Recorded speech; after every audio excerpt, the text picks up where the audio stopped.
জামাত ক্ষমতায় আসলে নাকি মুরসির মতো পশ্চিমারা তারে ফেলায় দেবে, এটা বিএনপির কেউ কেউ কইতেছে। কথাটা যে খুব বাড়ায় বলতেছে তা না, ঘটনা তো এটা ঘটিছেই।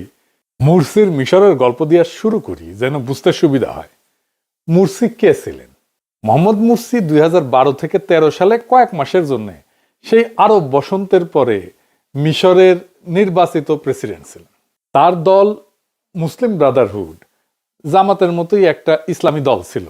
এই মুরসিরা ফেলায় দেয় আর্মি, তারপরে মৃত্যুদণ্ড দেয়, জেলে ভরে, তারপরে আবার পুনর্বিচার চলাকালীন সময়ের মধ্যেই তার মৃত্যু ঘটে। মিশরের মুসলিম ব্রাদারহুড খুবই জনপ্রিয় রাজনৈতিক দল ছিল, সমাজের গভীরে তার বিস্তৃতি ছিল, অনেক পুরান আর ঐতিহ্যবাহী সংগঠন ছিল। তার উপরে মুসলিম ব্রাদারহুডের জামাতের মতো 71-এর কালিমা ছিল না। তারপরেও তারা তাদের পতন ঠেকাইতে পারেনি। কেন পারেনি? মুসলিম ব্রাদারহুড কেন তাদের পতন ঠেকাইতে পারেনি, এইটা জানা দরকার।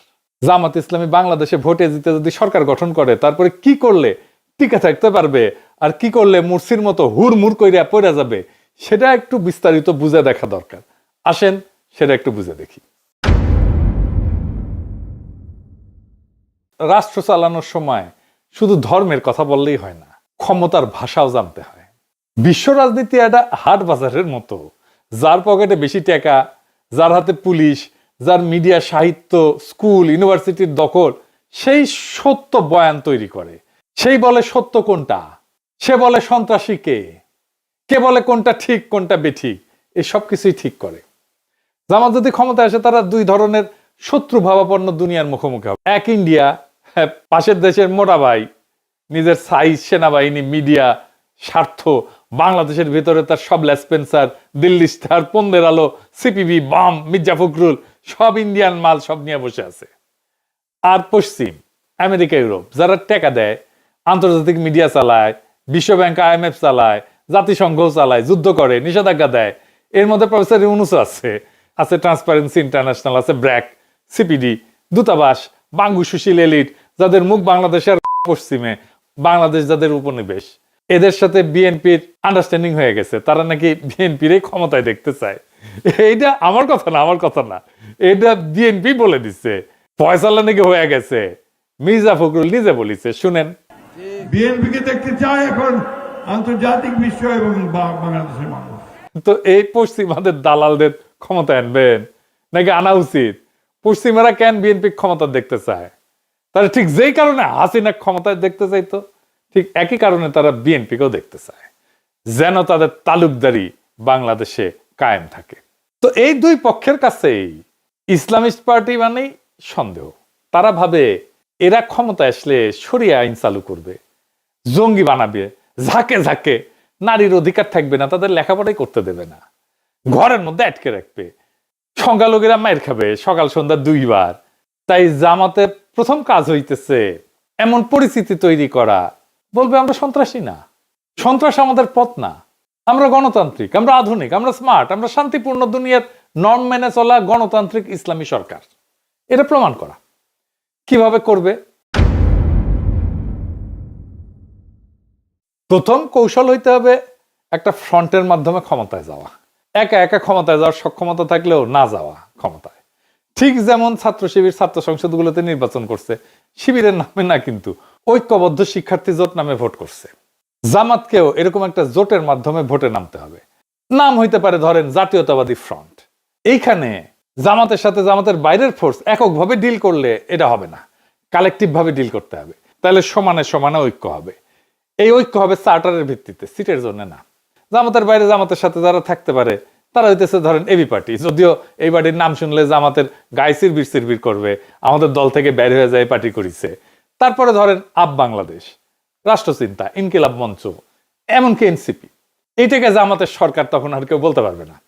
জামাতকে সিগনিফিকেন্ট সংখ্যায় বিশ্বসেরা একাডেমিশিয়ান, ইকোনমিস্ট, প্রফেশনাল, নারী, সংখ্যালঘু, লেখক, শিল্পীকে মন্ত্রিসভায় নিতে হবে। এই মন্ত্রিসভা আগে ঘোষণা করে দিতে হবে, সারা দুনিয়া দেখবে এই সরকার বাংলাদেশের স্মার্টেস্ট মালগুলো দিয়ে তৈরি, মাল মাক্কন লোক দিয়ে তৈরি। এই জামাতের বাইরের শক্তি জামাতের ডিফেন্সিভ শিল্ড হয়ে দাঁড়াবে। এবারে আসেন আমরা মুরসির ভুলগুলো কি কি সেটা দেখি। কি কি ছিল তার ভুল? মুরসিরে যেভাবে ফেলা হয়েছে, আপনি খেয়াল করলে দেখবেন একই কাজ প্রফেসর ইউনূসের বিরুদ্ধে করা হয়েছিল। প্রফেসর ইউনূস টিকে গেছে, কিন্তু জামাত ইসলাম এই একই কাজ করলে টিকবে কিনা সন্দেহ আছে। আমি এক এক করে বলবো, মিলায় দেখেন। মূলত 4টা বড় কারণে মুরসির পতন হয়েছে। 1 নাম্বার, রাষ্ট্রযন্ত্র পুরোপুরি তার বিপক্ষে ছিল। মানে মিশরের প্রশাসন, বিচার বিভাগ, পুলিশ, সেনাবাহিনীর বড় অংশ দশকের পর দশক ধরে মিলিটারি এলিটদের হাতে ছিল। বাঙ্গুল্যান্ড যেভাবে সিভিল মিলিটারি ব্যুরোক্রেসি আর এলিটদের হাতে। মুরসি নির্বাচিত হইলেও এই রাষ্ট্রযন্ত্রগুলো তাকে মানতে চায়নি। সেনাবাহিনী তাকে সন্দেহ করত, মনে করত যে এই ইসলামপন্থী সরকার তাদের ক্ষমতা কমাবে। বিচার বিভাগ পুরানো শাসকদের অনুগত ছিল। আদালত মুরসির অনেক সিদ্ধান্ত বাতিল করে দেয়। পুলিশ ইচ্ছা করে আইন শৃঙ্খলা নষ্ট হইতে দিত, যাতে জনগণ মুরসির উপরে বিলা হয়ে যায়। মুরসি প্রেসিডেন্ট ছিল, কিন্তু তার হাতে প্রশাসনের কোনো কন্ট্রোল ছিল না। 2 নাম্বার হইতেছে মুসলিম ব্রাদারহুডের রাজনৈতিক অভিজ্ঞতার অভাব এবং রাষ্ট্র চালানোর অভিজ্ঞতার অভাব। এই সংগঠনটা দীর্ঘদিন গোপনে বা আন্ডারগ্রাউন্ডে ছিল। নির্বাচনী রাজনীতি বা রাষ্ট্র চালানোর অভিজ্ঞতা একেবারেই ছিল না বলতে গেলে। অতিরিক্ত দ্রুত নিজেদের লোক বসানোর চেষ্টা করছিল বিভিন্ন জায়গায়, এবং অন্য রাজনৈতিক দলগুলোকে, যারা তাদের মিত্র হইতে পারত, তাদেরকে যথেষ্ট সম্পৃক্ত না করে এই কাজগুলো শুরু করছিল। এবং এই জন্য শাসন কাজে অভিজ্ঞ আমলাতন্ত্রকে সে সামাল দিতে পারেনি। এতে করে মনে হয়েছে যখন নিজেদের লোক বসাইতে চাইছে, মনে হয়েছে মুরসি সবকিছু দখল করতে চায়। বাস্তবতা হয়তো পুরোপুরি সেটা ছিল না, কিন্তু জনমনে এই ভাবমূর্তিটা তৈরি হয়েছিল। 3 নাম্বার হইতেছে অর্থনৈতিক সংকট। মানুষ প্রচন্ড বিলা হয়ে গেছে। মুরসির সময় জ্বালানির সংকট হয়, বিদ্যুতের লোডশেডিং হয়, খাবারের দাম বাড়ে, পর্যটন খাতে ধস নামে। এই সমস্ত কারণে সাধারণ মানুষের হাতে টাকা পয়সা কমে যায়, সাধারণ মানুষের জীবন দুর্বিষহ হয়ে ওঠে, এবং লোকজন বলা বলি শুরু করে মুরসি ক্ষমতায় এসে কিছুই ঠিক করতে পারতেছে না। বাস্তবে কিন্তু অনেক সমস্যা তার আগের সরকার রেখে গেছে, কিন্তু দোষটা তাকেই নিতে হয়েছে। 4 নাম্বার হইতেছে যে মুরসির বিরুদ্ধে বিরোধী দল, সেনাবাহিনী এবং পুরনো শাসক গোষ্ঠী একসাথে জোট বেঁধে ফেলে। এই একই ঘটনা ঘটতে পারে জামাত ক্ষমতায় আসলে। বিএনপি, সেনাবাহিনী, আওয়ামী লীগ একসাথে জোট বেঁধে ফেলতে পারে। মুরসির বিরুদ্ধে তামারাদ নামে একটা আন্দোলন তৈরি হয়, যার পেছনে অর্থ, লোকজন সব দেয় পুরনো শাসকদের ব্যবসায়ী গোষ্ঠী এবং সেনাবাহিনী। তারা মানুষের অসন্তোষকে বড় কইরা প্রচার করে, মিডিয়া দিন রাত মুরসির বিরুদ্ধে ক্যাম্পেইন চালায়। শেষে লাখো মানুষকে রাস্তায় নামানো হয়। এইটাকে অজুহাত করে সেনাবাহিনী বলে দেশে বিশৃঙ্খলা তৈরি হয়েছে, তাই আমরা ক্ষমতা নিতেছি। এইভাবেই 2013 সালের 3রা জুলাই মুরসিকে সরায় ফেলা হয়। আন্তর্জাতিক রাজনীতিরও ভূমিকা ছিল। সৌদি আরব এবং ইউএই মুরসিকে পছন্দ করত না, কারণ মুসলিম ব্রাদারহুড রাজতন্ত্রের পক্ষে ছিল না, এবং সেই কারণে ওই দেশগুলোর রাজতন্ত্র মুরসিকে রাজতন্ত্রের জন্য হুমকি বলে মনে করত। এটা ছাড়াও ইসরায়েল মুসলিম নীতিকে সন্দেহের চোখে দেখত, দেখাটাই স্বাভাবিক। যদিও আমেরিকা মুরসি এবং সেনাবাহিনীর 2 পক্ষকে খুশি রাখতে চাইছিল, কিন্তু শেষ পর্যন্ত সেনাবাহিনীর দিকে ঝুঁকে যায়। তো যেই মুহূর্তে সৌদি আরব, ইউএই, ইসরায়েল সেনাবাহিনীর পক্ষে চলে যায়, মুরসির আর তখন কোনো করারই কিছু ছিল না, কোনো ভরসা থাকলো না। মুরসির শেষ ভুল ছিল সংবিধান সংশোধনের ঘোষণা দেওয়া। মুরসি ক্ষমতা আসছে জিতে, ভোটে জিতে, এবং এই সংবিধানের অধীনেই। এই সংবিধানকে সংশোধন করার ক্ষমতা মুরসির কিন্তু ছিল না। মুরসি একসময় ঘোষণা দিয়েছিল, বিচার ব্যবস্থা আমার সিদ্ধান্ত চ্যালেঞ্জ করতে পারবে না। তিনি এটা করছিলেন যে সামরিক বাহিনী এবং বিচারিক চক্রের যে ষড়যন্ত্র, এটা থামাইতে। কিন্তু জনগণের কাছে মনে হইল মুরসি স্বৈরাচার হইতে চাইতেছে। এইটা তার জনপ্রিয়তাকে এক ধাক্কায় কমায় দেয়। দলের বাইরে যে জনসমর্থন ছিল, সেইটা চলে যায় তার পিছন থেকে। তার ফলে মুরসি নির্বাচিত হইলেও রাষ্ট্রের বাস্তব ক্ষমতা তার হাতে ছিল না, আর তাই টিকে থাকতে পারেনি। তাইলে জামাত যদি বাংলাদেশে ক্ষমতায় আসে, মুরসির পতন থেকে কি কি শেখা দরকার? জামাত যদি ক্ষমতায় আসে, মুরসির পতন এড়ানোর কয়েকটা কৌশল তাকে নিতে হবে। তাকে 3টা মাঠে খেলতে হবে: রাষ্ট্রযন্ত্র, বৈদেশিক শক্তি এবং সমাজ, দেশের ভেতরে। এই 3টাতে সঠিকভাবে খেলতে হবে। খেলা হবে, সেই খেলাটা খেলতে হবে। 1 নম্বর হইতেছে ভিতরের মাঠ, রাষ্ট্রযন্ত্র, সেনাবাহিনী, পুলিশ, আমলা, বিচার বিভাগ। এটা সবচেয়ে ঝুঁকিপূর্ণ জায়গা। বাংলাদেশের রাষ্ট্রযন্ত্র নিজেদের মতো করে একটা রাষ্ট্র, তার একটা ডিপ স্টেট আছে। এই রাষ্ট্রের একটা স্টেক আছে। এদের সাথে ভুলভাবে ডিল করলে যে কেউ পড়ে যাবে। প্রথম, সেনাবাহিনী। সেনাবাহিনীকে কিভাবে ডিল করতে হবে? এটা ঠিক আমরা জানি সেনাবাহিনীর মধ্যে জেনারেল আছে যারা গুম খুনের সাথে যুক্ত ছিল। এটা পুরোপুরি পরিষ্কার না। এই সত্য মেনে নিয়েই কৌশল নিতে হবে। সেনাবাহিনীর মধ্যে 3 ধরনের জেনারেল আছে। এক হচ্ছে অপরাধে জড়িত, গুম খুনের দায় ভয় পায়, এই জন্যে 2 নাম্বার হাসিনার অনুগত, রাজনৈতিকভাবে পক্ষপাতদুষ্ট। আর 3 নাম্বার পেশাদার অফিসাররা, এরা দায়িত্বশীল, শান্ত। ভুল কৌশল হবে একসাথে সবাইকে শত্রু ভাবা এবং একসাথে সবাইকে শাস্তি দিতে যাওয়া। এতে 1 নাম্বার এবং 2 নাম্বার গ্রুপ ভয় পেয়ে বিরোধী ফ্রন্ট তৈরি করে ফেলবে, এটা বিপজ্জনক। এইটার জন্য একটা ইনোভেটিভ কৌশল নিতে হবে। এটাকে বলা যেতে পারে ধরেন just transition for security sector. 3টা ধাপে এটা কাজ করা যেতে পারে। যারা অপরাধ করছে তাদের জন্য ট্রুথ অ্যান্ড অ্যাকাউন্টেবিলিটি কমিশন করা যেতে পারে। এটা প্রফেসর ইউনূস করতে পারতো, করে নাই, কারো কথা শুনে না তো সে। দক্ষিণ আফ্রিকার মতো ট্রুথ কমিশন করা যেতে পারে। গুম খুন দুর্নীতির কথা প্রকাশ করলে শাস্তি কম হবে, সম্পূর্ণ দায় ঢাকা যাবে না, কিন্তু সফট ল্যান্ডিং এর একটা ব্যবস্থা থাকবে। অপরাধীরা তখন আপনার বিরুদ্ধে যুদ্ধ করবে না, নিজেদেরকে বাঁচানোর জন্য সহযোগিতা করবে। 2 নাম্বার হইতেছে যারা হাসিনার অনুগত জেনারেল, তাদের ডিপলিটিসাইজেশন করতে হবে। তাদের সরাসরি বাইর করে দেওয়া যাবে না, বরং নন অপারেশনাল পোস্টিং, যেমন ডিফেন্স কলেজে প্রশিক্ষণ, বিদেশে মিশন, এই সমস্ত জায়গায় তাদেরকে পোস্টিং দিয়ে দিতে হবে। এবং ধীরে ধীরে নতুন প্রফেশনাল নেতৃত্ব গড়ে তুলতে হবে এবং পেশাদার অফিসারদের উন্নত অবস্থান নিশ্চিত করতে হবে। বাজেট বাড়াইতে হবে, প্রশিক্ষণ দিতে হবে, আধুনিক অস্ত্র শস্ত্র যন্ত্রপাতি এটা দিতে হবে, টেকনোলজি দিতে হবে। সেনাবাহিনী যেন আবার কখনো মনে না করে যে মুজিবের মতো রক্ষী বাহিনীর মতো একটা দলীয় মিলিশিয়া তৈরি করবে। না, স্পষ্ট বার্তা দিতে হবে দলীয় মিলিশিয়া না, রাষ্ট্রীয় সেনাবাহিনী দেশের প্রতিরক্ষার কেন্দ্র। রক্ষী বাহিনী করা কিন্তু মুজিবের সবচেয়ে বড় ভুল ছিল এবং এটা পুনরাবৃত্তি করা যাবে না। রক্ষী বাহিনী 2 কারণে আত্মঘাতী ছিল। সেনাবাহিনী মনে করলো সরকার তাদের মাথার উপরে নিজস্ব বাহিনী বসাতেছে। আর 2 নাম্বার হইতেছে রক্ষী বাহিনী বেশি বাজেট পাচ্ছে, তারা বেশি সুযোগ সুবিধা পাচ্ছে। তারপরে হইতেছে ধরেন আমলা, পুলিশ, পুরো সিস্টেম, এটাকে যদি একবারে বদলাইতে যায় অর্থনীতি থেমে যাবে। বাংলাদেশের প্রশাসন দুর্নীতিগ্রস্ত, কিন্তু একদিনে সব সরাইতে গেলে দেশ থমকে যাবে। এইখানে যে কৌশল নেওয়া যেতে পারে, ধরেন 2 লেয়ার রিফর্ম মডেল নেওয়া যেতে পারে। 1 নম্বর হইতেছে যারা হাই করাপশন অফেন্ডার, যারা একেবারে পচা, এদের দ্রুত বিচার করা। যারা কোটি কোটি চুরি করছে, ক্রসফায়ার গুমে জড়িত ছিল, তাদের দ্রুত বিচার করা। বিশেষ ট্রাইব্যুনাল, সেখানে আন্তর্জাতিক পর্যবেক্ষক থাকবে এবং ন্যায় বিচার নিশ্চিত করা হবে। এতে জনগণ খুশি, প্রশাসনও ভয় পাবে। 2 নাম্বার মিডিল এবং লোয়ার টায়ার কর্মকর্তা, যারা অতখানি দুর্নীতিতে যুক্ত ছিল না এবং বাধ্য হয়ে হাসিনার পক্ষে কাজ করতে হয়েছে, তাদের রিওরিয়েন্টেশন করতে হবে এবং পারফরমেন্সের কন্ট্রাক্টের ভিত্তিতে তাদের চাকরিটা রাখতে হবে, যেন দুর্নীতির সুযোগটা কমে এবং স্বচ্ছতা বাড়ানো যায়। এবং কি পারফরমেন্স ইন্ডিকেটর ভিত্তিক পদোন্নতির ব্যবস্থা করতে হবে। যারা শত্রু না তাদেরকে শত্রু বানানো যাবে না। 2 নাম্বার, যেটাকে আমি বলছি বাইরের মান, ইন্ডিয়া, পশ্চিম দুনিয়া, চীন, আরব, তুরস্ক কেন সেটার আলাপে আসতেছি পরে। এদের সাথে কিভাবে ডিল করবে? ধরেন ইন্ডিয়া আমাদের প্রতিবেশী হিসেবে থাকবে, আমি তো দেশকে তুলে নিয়ে অন্য জায়গায় যেতে পারবো না। ইন্ডিয়ার সাথে আমাদের একটা ডিলিংসটাকে, এটাকে খুব মেটিকুলাসলি এটাকে আমাদের ব্যালেন্স করতে হবে। ভারতের ভয়টা আমাদেরকে জানতে হবে। ভারত জামাতকে কিভাবে, কি কারণে ভয় পায়? 3টা কারণে ভয় পায়। একটা হচ্ছে তারা মনে করে যে তাদের পাকিস্তান ঘেঁষা ভাবমূর্তি আছে, সীমান্তে চরমপন্থার ভীতিতে আছে তাদের, ভারতের মুসলিম রাজনীতিতে প্রভাব ফেলবে জামাত ইসলাম জিতে যায় যদি, এটা একটা ভয়। এইখানে একটা স্ট্র্যাটেজিক ব্যালেন্সের কৌশল নিতে হবে। আমি মনে করি এখানে মমতা ব্যানার্জির সাথে একটা সম্পর্ক তৈরি করতে হবে। মমতার ভোটের মূল শক্তি কিন্তু মুসলিম ভোট। মমতাকে আমরা আস্থায় নিতে পারলে, ইকোনমিক সম্পর্ক তৈরি করতে পারলে পশ্চিমবঙ্গের সাথে, এটাই আমাদের ভারতের মধ্যে আমাদের স্বার্থ রক্ষা করবে। যদি জামাত মানবাধিকার, গণতন্ত্র, সহাবস্থান, অর্থনৈতিক উন্নয়নের ভাষা গ্রহণ করে এবং বাংলাদেশ ভারত সম্পর্ককে শান্তিপূর্ণ রাখার প্রতিশ্রুতি দেয়, তাহলে পশ্চিমবঙ্গ মুসলিম ভোট ব্যাংকের মধ্যে একটা সফট সিম্প্যাথি তৈরি হতে পারে। এই সিম্প্যাথেটিক ক্লাইমেট বাংলাদেশের জন্য উপকারী হবে। ভাষা ব্যবহারের ক্ষেত্রে শান্ত ভাষা ব্যবহার করতে হবে। আপনি আরএসএস, বিজেপি, হিন্দুত্ববাদী রাজনীতির সমালোচনা করেন, মুসলিম কোপানোর রাজনীতির সমালোচনা করেন, কিন্তু অ্যাজ এ হোল ভারত বিরোধী, যুদ্ধোন্মাদ কোনো ভাষা, রেটরিক এটা ব্যবহার করা যাবে না।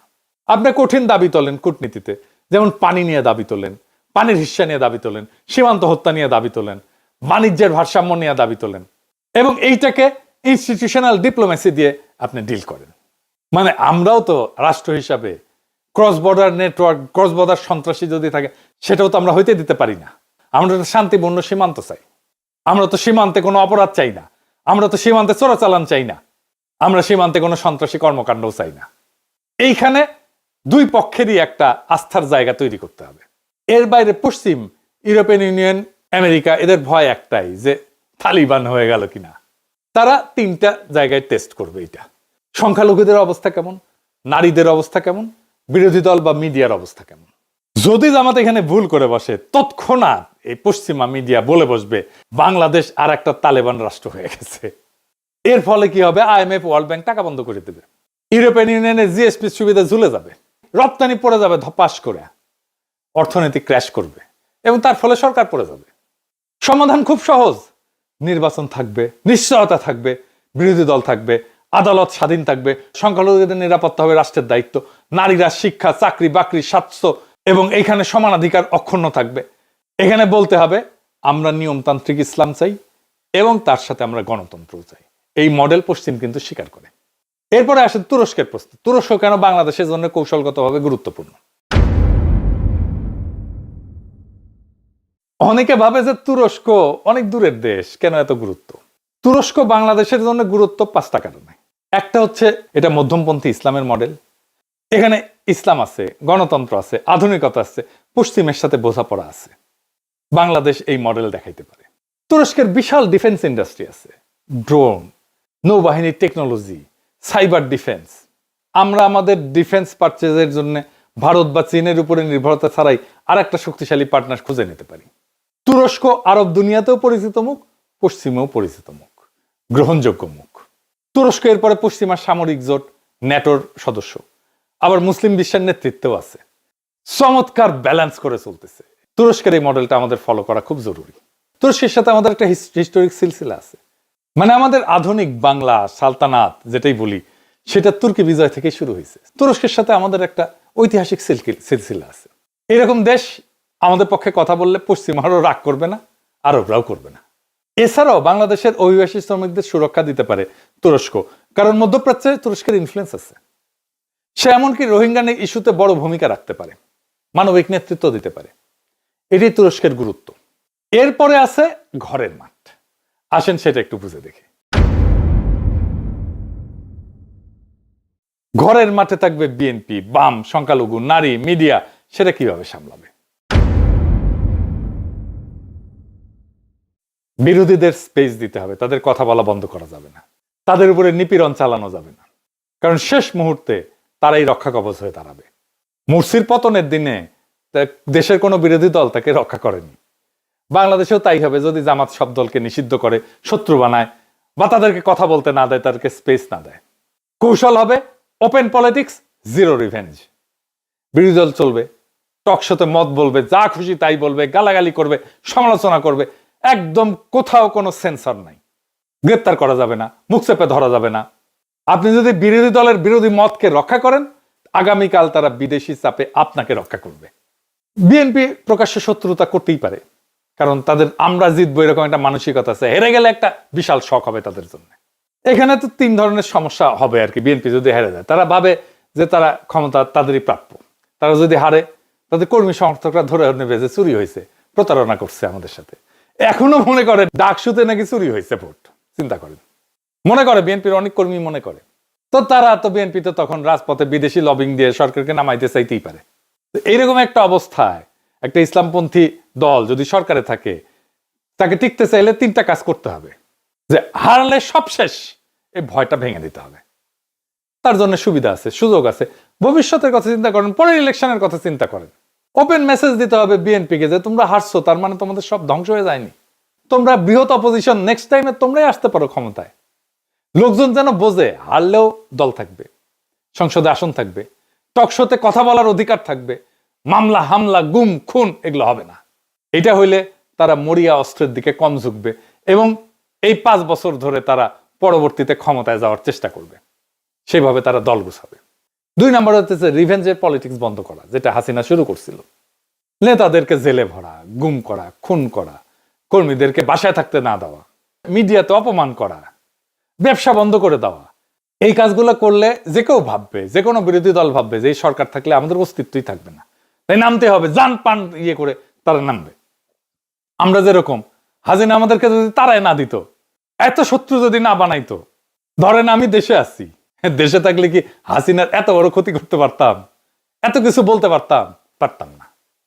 সেই জন্য ডায়ালগকে রাজনীতির একটা স্থায়ী ইনস্টিটিউট করতে হবে। প্রফেসর ইউনূস শুরু করছে মাঝে মাঝে রাজনৈতিক দলগুলোকে ডাকে, কিন্তু এই যে ডাকার বিষয়টা, এটাকে স্থায়ী ইনস্টিটিউট হিসেবে গড়ে তুলতে হবে, রীতি হিসাবে গড়ে তুলতে হবে, সংস্কৃতি হিসাবে গড়ে তুলতে হবে, পলিটিক্যাল কালচার হিসাবে গড়ে তুলতে হবে। শুধু সংকটের সময় ডেকে গোল টেবিল না, বরং একটা স্থায়ী ন্যাশনাল পলিটিক্যাল কাউন্সিল তৈরি করা যেতে পারে, যেখানে সরকার, বিরোধী দল মাসে অন্তত একবার বসবে। সমস্ত ইম্পর্টেন্ট গুরুত্বপূর্ণ ইস্যুতে বিরোধী দলের মতামত নিতে হবে প্রকাশ্যে। এমনকি তাদের যদি সংসদে সিট না থাকে, আসন না থাকে, তাদেরও মতামত নিতে হবে। বাংলাদেশে একটা স্বঘোষিত তথাকথিত সেকুলার এলিট আছে, যারা media, art, culture, NGO, think tank এটার ভিতরে শক্তিশালী, এবং এটার মধ্যে অনেকেই ইন্ডিয়া এবং আওয়ামী প্রভাবিত। এইখানে তারা শত্রুতা করার চেষ্টা করবে। যদি এদের সাথে ঝগড়া করে, সব মিডিয়া, কালচার তার বিরুদ্ধে অ্যাকসেপ্ট হয়ে যাবে। আবার এদের যদি দালালি করে, তাহলে নিজেদের যারা সমর্থক বেশ এদের কাছে বেঈমান হিসেবে পরিচিত হবে। এর বদলে কিছু স্মার্ট নীতি নেওয়া যেতে পারে। কি কি সেটা? এই মিডিয়া, সেকুলার, কালচারাল স্ট্যাবলিশমেন্টকে ডিল করার জন্য কি করা যেতে পারে? এই যে সেকুলার বনাম ইসলামী, এই বাইনারি ফ্রেমটা ভেঙে দিতে হবে। এইখানে আসতে হবে যে রাজনীতি হইতে হবে সিটিজেন রাইটসের ভিত্তিতে, অধিকারের, নাগরিক অধিকারের ভিত্তিতে। কে সেকুলার, কে বাম, কে ডান, কে এলিট, এইটা না, সকল সিটিজেনের রাইট আছে, এবং রাষ্ট্রের কাজ হচ্ছে এই সিটিজেন রাইটসটাকে স্ট্যাবলিশ করা। কেউ গালি দিক, অসুবিধা নাই, কিন্তু লিমিট রেখে গালি দিক। ধর্ম হবে সম্মানিত, আর্ট হবে স্বাধীন, কেউ অন্যজনকে গলা টিপে ধরবে না। আর্টও ধর্মকে গলা টিপে ধরবে না, ধর্ম আর্টকে গলা টিপে ধরবে না। মিডিয়ায় রেগুলেশন থাকবে, কিন্তু সেন্সরশিপ না। কিছু কিছু জায়গায় গানের অনুষ্ঠানের সামনে যে বিক্ষোভ শুরু হয়, এই যে কাজ করা যাবে না। শো ক্যান্সেল করে দিতে হবে, করা যাবে না। থিয়েটার, নাটক বন্ধ করে দিতে হবে, করা যাবে না। করলে ওই মুহূর্তে পুরা দায় এসে সরকারের উপরে পড়বে, জামাত ইসলামের উপরে পড়বে। আইন সবার জন্য সমানভাবে প্রয়োগ করতে হবে, মানহানি করা যাবে না, উস্কানি দেওয়া যাবে না, সহিংসতার আহ্বান করা যাবে না, অর্থনৈতিক স্বচ্ছতা থাকতে হবে, এটা সবার জন্য সমান, সবার জন্য। কালচারাল পলিসি হিসাবে ইসলামী সংস্কৃতি প্লাস প্লুরাল সংস্কৃতিকে নিতে হবে, শুধু নিষেধ না, বিকল্প তৈরি করতে হবে। যেমন বলে অশ্লীল গান বন্ধ করতে হবে, শুধু তাই না, বন্ধ করা না, বরং ইসলামী গান, নৈতিক থিয়েটার, ওয়েব সিরিজ, এগুলো ভালো মানের প্রোডাকশন দিতে হবে। তার কিতে দেখতেছেন না কত চমৎকার সিরিজ আমাদের দেশে, কত জনপ্রিয়। আমরা তো এটা করতে পারি। কোন উৎসবে ইসলামী নাশিদ যেমন থাকবে, তেমন রবীন্দ্র লালনও থাকবে। এতে সেকুলার এটা বুঝবে যে এরা একেবারে বর্বর না। তারপরে এক গ্রুপ তো আছে মাজার ভাঙা, এদের সাথে কিভাবে ডিল করা যায়? এটা খুব সেন্সিটিভ এবং কঠিন জায়গা। উগ্রপন্থী গোষ্ঠীরাও বাইরে থেকে দেখায় যে এটা আপনার আত্মীয়, আপনারই লোক, কিন্তু বাস্তবে তারা রাষ্ট্রটাকে ধ্বংস করে দেয়। এখানে তিনটা স্তরে কাজ করতে হবে। ক্লিয়ারলি, খুব স্পষ্টভাবে বলতে হবে, রাষ্ট্রে বল প্রয়োগের একমাত্র অধিকার সরকারের, কোন জঙ্গি গ্রুপের না, কোন মরাল পুলিশের না। এইটা বেআইনি কাজ এবং এইটার শাস্তি হবে। এই কাজ করা যাবে না। কোনোভাবেই রাষ্ট্রের বাইরে কেউ বল প্রয়োগ করতে পারবে না, কারো উপরে না। আপনি মাইক লাগায় সমালোচনা করেন, কোনো অসুবিধা নাই, কিন্তু হাতুড়ি নিয়ে ভাঙতে পারবেন না, কেউ করতে পারবেন না। এখানে আরো পলিসি নেওয়া যেতে পারে, মানে যাদের কাজ নেই তাদেরকে কাজ দেওয়া, কাউন্সেলিং করা, রোজগারের ব্যবস্থা করা। যারা সন্ত্রাস, অস্ত্রবাজি এই সমস্ত করে তাদের নীতিকে স্ট্যাবলিশ করতে চায়, তাদের জন্য সোজা কোর্ট, সন্ত্রাস বিরোধী আইন, দ্রুত বিচার, স্বচ্ছভাবে। কোন আদর্শ ভিত্তিক দল, ইডিওলজি ভিত্তিক দল, সেটা ইসলামের দলও হইতে পারে, সেটা এমনকি হিন্দুত্ববাদী দলও হইতে পারে, এরা একটা বড় ভুল করে ফেলে যখন ব্যক্তিগত বিশ্বাস বা আকিদা এইটা আর রাষ্ট্রীয় নিষেধাজ্ঞা দুইটাকে এক করে ফেলে। কে মাজারে যাবে, কে যাবে না, এটা আকিদার বিতর্ক হইতে পারে, কিন্তু হাতুড়ি দিয়ে ভাঙা, অনুষ্ঠানে হামলা করা, এটা আইন শৃঙ্খলার ব্যাপার। এই দুইটা এক করা যাবে না। স্পষ্ট নিয়ম হইতেছে অ্যাক্ট অফ ভায়োলেন্স, এটা ক্রিমিনাল অপরাধ। সেটা মাজার হোক, কনসার্ট হোক, নাট্যমঞ্চ হোক, কেউ হামলা করলে সেটা যেই করুক না কেন, এটা ফৌজদারি অপরাধ, এটা বিচার হবে। বিতর্কের প্ল্যাটফর্ম খুলে দিতে হবে। আপনি এটা নিয়ে মাজার করা যাবে না, এটা নিয়ে বিতর্ক করেন, মাইক লাগায় বিতর্ক করেন, কোনো অসুবিধা নাই। টিভি ডিবেট করেন, আলোচনা করেন, জনসভা করেন, মতামত তৈরি করেন, সব অ্যালাউড। ভাঙার বদলে বিতর্ক, এই সংস্কৃতি বানাইতে হবে। সামাজিক বিতর্কগুলো, সামাজিক ইস্যুগুলো সমাজে চালু থাকতে হবে। এটা আস্তে আস্তে আস্তে আস্তে আস্তে স্থিত হবে। আজকে এটা সমাধান লাগবে, করা যাবে না, হয় না, এটা আসলে এভাবে করা যায় না সমাধান। রাষ্ট্র কারো আকীদাগত বিতর্ক এটাকে ফয়সালা করে দেবে না। রাষ্ট্রের কাজ শান্তি এবং নিরাপত্তা রক্ষা করা সব নাগরিকের। সংখ্যালঘু ইস্যুতে এখানে ভুল করলে আন্তর্জাতিক চাপ তৈরি হবে, তীব্র হবে। এবং বাংলাদেশে হিন্দু, বৌদ্ধ, খ্রিস্টান এদের নিরাপত্তা সবচেয়ে সংবেদনশীল বিষয়। একটাও হামলা হলে ভারত, পশ্চিম মিডিয়া একসাথে চাপ দেবে এসে। এইখানে একটা মাইনরিটি প্রোটেকশন প্রোটোকল লাগবে। হামলায় অপরাধী যেই হোক না কেন শাস্তি হবে। সংখ্যালঘু নির্যাতন, মন্দির ভাঙা, উপাসনালয় ভাঙা, এটা জিরো টলারেন্স। এবং সংখ্যালঘুদের সরকারের দৃশ্যমান ভূমিকা থাকতে হবে। এইবার পাগল রে সাঁকো নাড়ানোর কথা মনে করাই দিলাম কি না আল্লাহ জানে। জামাত আমার কোনো সাজেশন না নিলেও এই সাজেশনটা নিতে পারে আগ্রহ নিয়ে। হ্যাঁ, আর অখণ্ড ভারতের সৈনিক গোবিন্দ প্রামাণিককে মন্ত্রী বানিয়ে দিতে পারে। আপনাদের তো চিন্তা যে জামাত মদ খাইতে দিবে কিনা, আমার চিন্তা জামাত গোবিন্দ প্রামাণিককে মন্ত্রী বানিয়ে দেয় কিনা। এইবার আসেন নারীর প্রশ্ন। বাংলাদেশের শহুরে নাগরিকদের, বিশেষ করে এলিট সম্প্রদায়ের তিনটা ভয়। মানে জামাত ক্ষমতা আসলে পোশাক নিয়ন্ত্রণ করবে কিনা নারীদের, নারীরা চাকরি করতে পারবে কিনা, মদ টদ আবার খাইতে দিবে কিনা, বিনোদন টিনোদন এগুলো বন্ধ করে দিবে কিনা। এইটা জামাতকে স্পষ্ট করতে হবে। তবে আমি কিছু কৌশল বলে দিতে পারি আর কি, জেনারেল কৌশল হিসেবে। যেমন ধরুন পোশাকে, ইসলামের পোশাকের নির্দেশ তো শালীনতা, এবং এই শালীনতা এটা সামাজিক গ্রহণযোগ্যতার বিষয়, সামাজিক উৎসাহের বিষয়। সমাজ শালীনতার উৎসাহ দেবে, এটাকে প্রমোট করা হবে। কিন্তু পোশাক পুলিশিং এটা নিষিদ্ধ। সরকারি ভবনে শালীন পোশাক পরবে, এটা অফিসিয়াল কোড। বেসরকারি জীবনে স্বাধীনতা থাকবে, কোনো জোর থাকবে না। নারীর চাকরি, শিক্ষা এই সমস্ত নিয়ে তো প্রশ্ন আসার কথাই নাই, কারণ ইসলামে নারীর শিক্ষা এবং উপার্জন নিষিদ্ধ না, বরং উৎসাহ দেওয়া হয়। নারীর শিক্ষা, স্বাস্থ্য, চাকরিতে সমান সুযোগ, নিরাপদ পরিবহন, কর্মক্ষেত্রে হয়রানির বিরুদ্ধে কঠিন আইন থাকতে হবে এবং সেটা প্রয়োগ থাকতে হবে। এইবার আসেন মদের প্রশ্ন আর কি। এইটাই তো কিছু করার নাই। হ্যাঁ, কিন্তু বাংলাদেশে অমুসলিম আছে, পর্যটক আছে, তারা আসে। সো মুসলিমদের জন্য এটা তো নিষিদ্ধ করা ছাড়া কোনো উপায় নাই, তাই না? মানে আমার মজাই লাগতেছে, অমুসলিমদের জন্য লাইসেন্স টাইসেন্স দিতে হবে। তো আমার কোনো সমস্যা নাই, আমি আসিছি যেন অনেকের জ্বলে যেতেছে আর কি। আমার ক্ষুদ্র রাতার ভগিনীরা কই, দাদার কি মজা, এখন থেকে মাল খেয়ে টাল হয়ে থাকতি, শুধু কি টাল, গান ধরবো, গান গান টালে গান ধরবো। ওই যে নিশান লাটিম জিন ধরিছে, চোখের তারায় রং জমিছে, এখন কোনো দুঃখ নেই, নেই কোনো ভাবনা, ইনকা করে দিন যদি যায় যাক না, কি হিংসা হয়। দুবাই মালয়েশিয়ায় পাওয়া যায় না মদ, পাওয়া যায় তো, এটা একটা মডেল আছে, সেই মডেলটা ফলো করতে হবে। এটা ইসলামের সাথে সাংঘর্ষিক না, আর আন্তর্জাতিক মিডিয়াতেও এটা নিয়ে কোনো সমালোচনা থাকবে না। এটা তো এক্সাম্পল আছে কিভাবে এটাকে কন্ট্রোল করা যায়। এখন সবচেয়ে কঠিন প্রশ্ন, আমি এই প্রশ্নটা আনছিলাম, সেটা হইতেছে যে বাংলাদেশের ইকোনমিটা, এটা তো একটা করাপ্ট ইকোনমি, এখানে চেয়ার টেবিলে ঘুষ খায়। তো এই করাপ্ট ইকোনমিটাকে যদি আমার ঠিক করতে হয়, তাহলে কি দুর্নীতির বিরুদ্ধে প্রথম দিন থেকে আপনি জেহাদ শুরু করবেন?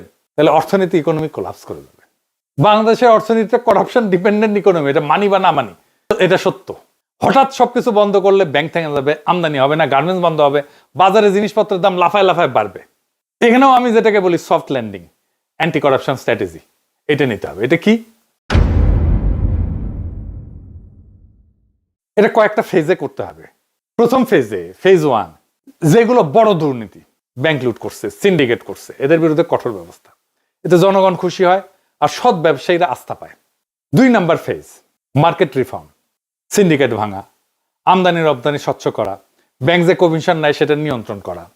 3 number phase, structural reform, tax system সহজ করা, ডিজিটাল লেনদেন বাড়ানো, সরকারি কেনাকাটায় স্বচ্ছতা আনা, হঠাৎ ধাক্কা দিয়ে না, ধীরে ধীরে দীর্ঘমেয়াদী কৌশল নিয়ে এই দুর্নীতিটা কমাইতে হবে।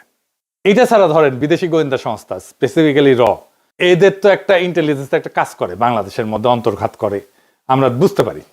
এটাকে কিভাবে সামলানো যায়, এরা কাজ করে কিভাবে। এরা যেমন মিডিয়াতে আছে কিছু ব্যক্তি এবং প্রতিষ্ঠান, যেমন ধরেন এনাস আলমগীর, এনাস মানে বুঝেন তো, তারপরে আব্দুল নূর তুষার, এই ধরনের লোকজনদেরকে দিয়ে, তারপরে পন্দের আলো, ডেলি স্টার, এগুলো তো আছেই। এনজিওতে যেমন ধরেন ব্র্যাক আছে, সিবিডি আছে, ট্রান্সপারেন্সি ইন্টারন্যাশনাল আছে, এদের সাথে এদেরকে কিছু ফান্ড টান দেয়। রাজনৈতিক ফ্যাকশন, যেমন ধরেন এই যে শেখ রুমিনুর রহমান, ফজা পাগলা, এই সমস্ত ইন্ডিয়ান মাল এদেরকে দিয়ে কাজ করে। আমরা কিন্তু বুঝি এরা কেমনে কাজ করে। সামরিক এবং প্রশাসনের কিছু কিছু জায়গায় এদের লোক আছে, তো ওয়াকারি তো তাদের লোক। তো এইভাবে তারা মাইক্রো ছোট ছোট ছোট ছোট ইনফ্লুয়েন্স তৈরি করে, মাইক্রো ইনফ্লুয়েন্স। এইটাকে সামলানোর জন্য পেশাদার কাউন্টার ইন্টেলিজেন্স তৈরি করতে হবে, এবং আমাদের গোয়েন্দা সংস্থাগুলোর মধ্যে ফরেন ইন্টেলিজেন্স ডেস্ক লাগবে, যারা এগুলো মনিটর করবে। কাদের সাথে বিদেশি যোগাযোগ আছে, কারা বিদেশি রাষ্ট্রের স্বার্থ রক্ষা করে খুঁজে বের করতে হবে, এবং তাদের কাজগুলো মনিটর করতে হবে। বিদেশি ফান্ড দেখবে, মিডিয়া ইনফ্লুয়েন্স দেখবে, এটার অপারেশন দেখবে, রাজনৈতিক পার্টি কানেকশনগুলো দেখবে, বের করবে। এবং আমাদের রাষ্ট্রযন্ত্রের ভেতরের যে কাঠামোগত দুর্বলতা আছে এটা কমাইতে হবে। বিদেশি প্রভাব, বিদেশি ইন্টেলিজেন্স এটা ঢোকে সাধারণত যেখানে লোকজন অর্থের দুর্নীতিগ্রস্ত, আদর্শে ফাঁকা, রাষ্ট্রের উপরে বিশ্বাস নাই। তাই করাপশন কমলে এদের অ্যাক্সেসটা এমনিতেই কমে যাবে।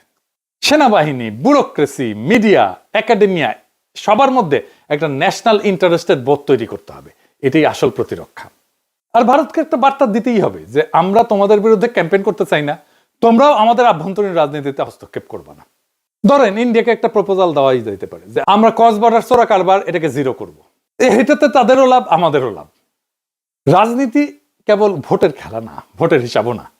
রাজনীতি হইতেছে রাষ্ট্রকে বাঁচানো এবং তাকে অগ্রসর করার শিল্প। মুর্সি ভোটে জিতছিলেন কিন্তু টিকতে পারেননি, কারণ তিনি বুঝতে পারেননি যে ক্ষমতার মাইক্রোফোন হাতে পেলেই ক্ষমতা পাওয়া যায় না। ক্ষমতা টিকে থাকে রাষ্ট্রযন্ত্র, জনগণ, প্রতিবেশী, বৈশ্বিক শক্তি, এই চারটা চাকার উপরে। একটা চাকা নষ্ট হইলেই গাড়ি উল্টায় যায়। এটা মিশরে ঘটছে, এটা ইতিহাসের কথা। আজ বাংলাদেশের এই রাজনৈতিক যুদ্ধক্ষেত্রে যারা বলে যে জামাত ক্ষমতায় আসলে মুর্সির মতো ফেলাই দেবে পশ্চিমে, তারা কিন্তু শুধু ভয় দেখাচ্ছে না, তারা ইতিহাসের আয়না ধরতেছে। কিন্তু ঘটনা এটা যে ভাগ্যকে কিন্তু বদলানো যায়, ইতিহাসকেও বদলানো যায়, যদি ভুলকে ভুল হিসাবে স্বীকার করে আগেই তার ওষুধটা তৈরি করে ফেলা যায়। এই দেশের রাষ্ট্রযন্ত্র, এই দেশের প্রশাসন, এই দেশের গোয়েন্দা, এই দেশের মধ্যবিত্ত, এই দেশের সেকুলার কালচারাল এলিট, এই দেশের প্রতিবেশী ভারত, এই দেশের বৈশ্বিক শক্তি, এদের কারো হাতেই কোনো জাদুর কাঠি নাই। তাদের কাছে শক্তি হয়তো আছে, কিন্তু শক্তি মানেই নিয়তি না। নিয়তি গড়ে ওঠে সঠিক রাজনৈতিক প্রজ্ঞা দিয়ে। যে সরকার ক্ষমতা এসে বলবে আমরা প্রতিশোধ নেব না, আমরা রাষ্ট্র বানাবো, এবং সত্যিকার অর্থে সেই কাজে হাত লাগাবে, সেই সরকারকে কেউ ফেলতে পারবে না। যে সরকার বলবে আমরা ইসলাম মানি, আমরা ন্যায়, ইনসাফ, শালীনতা, করুণা, সহনশীলতা, এই চারটা নীতির বাইরে যাব না, সেই সরকারকে তালেবান, উগ্র, ফ্যাসিস্ট কোনো লেভেল কেউ কখনো দিতে পারবে না। যে সরকার বলবে সংখ্যালঘু আমার নাগরিক, নারী আমার নাগরিক, বিরোধী দল আমার নাগরিক, এমনকি যে আমাকে ভোট দেয়নি সেও আমার নাগরিক, সবার স্বার্থ রক্ষা করাই আমার রাষ্ট্রীয় দায়িত্ব, সেই সরকারকে ফেলার মতো শক্তি এই পৃথিবীতে নাই। যে সরকার বলবে রাষ্ট্রের নিরাপত্তা বাহিনী একমাত্র বল প্রয়োগকারী শক্তি, সে সরকারের বিরুদ্ধে কোনো উগ্রপন্থী নেতা, কোনো মাজার ভাঙার দল, কোনো বিদেশি ইন্টেলিজেন্স কিছুই দাঁড়াইতে পারবে না। যে সরকার বলবে যে আমরা বিশ্বর সাথে ব্যালেন্স করে শান্তির সাথে আগাবো, সে সরকারকে কেউ আলাদা করতে পারবে না। যে সরকার বলবে গুম খুনের অপরাধীর বিচার হবেই, কিন্তু পুরো বাহিনীকে শত্রু ভাববো না, সেই সরকার টিকে থাকবে। যে সরকার বলবে দুর্নীতি আমরা বন্ধ করব কিন্তু অর্থনীতি বন্ধ করে না, সফট ল্যান্ডিং দিয়ে আমরা এটাকে সামলাবো, সেই সরকার জনগণের সাথে থাকবে। যেই সরকার বলবে মরাল পুলিশিং না, নারীর শিক্ষা, চাকরি, নিরাপত্তা অক্ষুণ্ণ থাকবে, রাষ্ট্র হবে ইনসাফ, ন্যায়, সংযম, শালীনতা এবং স্বাধীনতার মিশ্রণ, সেই সরকারকে পশ্চিমারাও ফেলতে পারবে না। আর ইন্ডিয়া তো দূর কি বাত। মুর্সির পরিণতি অনিবার্য ছিল না, কিন্তু তার ভুল তাকে দুর্বল করছে। দুর্বল সরকারকে সবাই ফেলে দিতে চায়, কিন্তু স্মার্ট সরকার, বুদ্ধিমান সরকার, ইনসাফ এবং ন্যায়কে কায়েম করার সরকার, এমন সরকারকে ফেলা যায় না। বাংলাদেশের আগামীর পথ খুব স্পষ্ট। বাংলাদেশ কোনো উগ্রবাদী পথ নেবে না, বাংলাদেশ কোনো প্রতিশোধের পথ নেবে না, বাংলাদেশ কোনো অধর্মের পথ নেবে না। এই দেশ নেবে ইনসাফের রাজনীতি, সংযমের রাষ্ট্র, সাম্যের সমাজ এবং মর্যাদার কূটনীতি।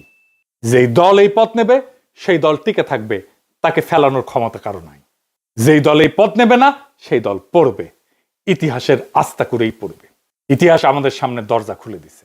এখন দরকার সঠিক সিদ্ধান্ত, দরকার প্রজ্ঞা, দরকার সহনশীলতা, দরকার আত্মবিশ্বাস। আর একটা বাক্য মনে রাখা দরকার, ক্ষমতায় যাওয়াই বড় কথা না, ক্ষমতায় টিকে থাকাটাই বড় কথা। এটাই ইতিহাসের প্রকৃত পরীক্ষা, এবং আমরা বাংলাদেশের জনগণ এই পরীক্ষায় এবার ভুল করব না, ইনকিলাব জিন্দাবাদ।